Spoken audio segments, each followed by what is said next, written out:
Let's mic देश का मिजाज नॉर्थ।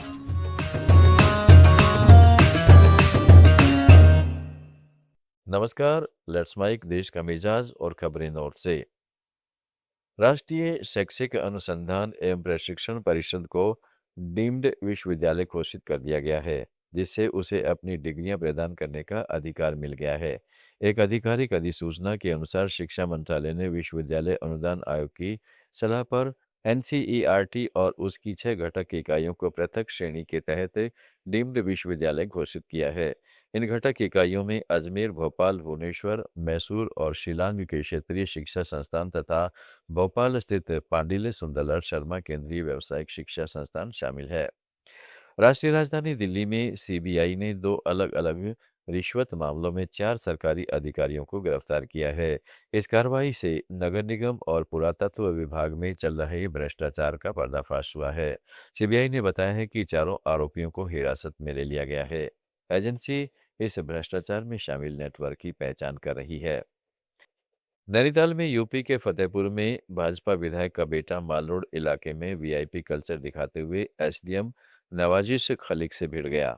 विधायक पुत्र के हूटर बजाने और एसडीएम से अभद्रता करने पर उसकी फॉर्च्यूनर कार यूपी सीज कर ली गई है। फतेहपुर की जहानाबाद सीट से विधायक राजेंद्र पटेल का बेटा परिवार के साथ नैनीताल घूमने आया था। माल रोड पर जाम के दौरान उसने बिना किसी आपात स्थिति के लगातार कार का हूटर बजाना शुरू कर दिया। एसडीएम ने हूटर बजाने के कारण पूछा तो विधायक पुत्र उससे बहस करने लगा। पुलिस ने मोटर वाहन अधिनियम के तहत चालान काटते हुए फॉर्च्यूनर को सीज कर लिया।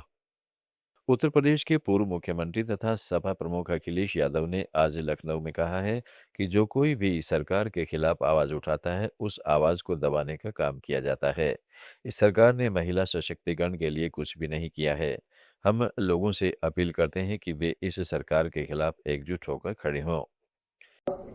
सरकार के खिलाफ जो भी आवाज उठाएगा उस आवाज को दबाने का काम करेंगे और हर सीमा लांघ जाएंगे।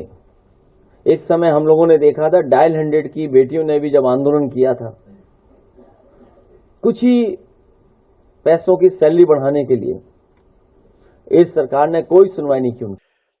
मध्य प्रदेश में कांग्रेस विधायक राजेंद्र भारती को धोखाधड़ी के मामले में दोषी पाए जाने पर विधानसभा से अयोग्य घोषित कर दिया गया है। अधिकारियों ने बताया कि इस मुद्दे पर विचार विमर्श के बाद विधानसभा अधिकारियों ने भारती की दतिया विधानसभा सीट से सदस्यता रद्द करने की अधिसूचना जारी कर दी है।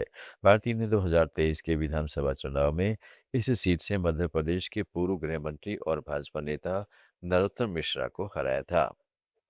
मध्य प्रदेश के कांग्रेस अध्यक्ष जीतू पटवारी ने विधायक भारती की विधानसभा सदस्यता समाप्त किए जाने पर कहा, देश में आम व्यक्ति बार बार आवाज दे रहा है कि आरएसएस और भाजपा ने लोकतंत्र के मूल भाव को समाप्त कर दिया है।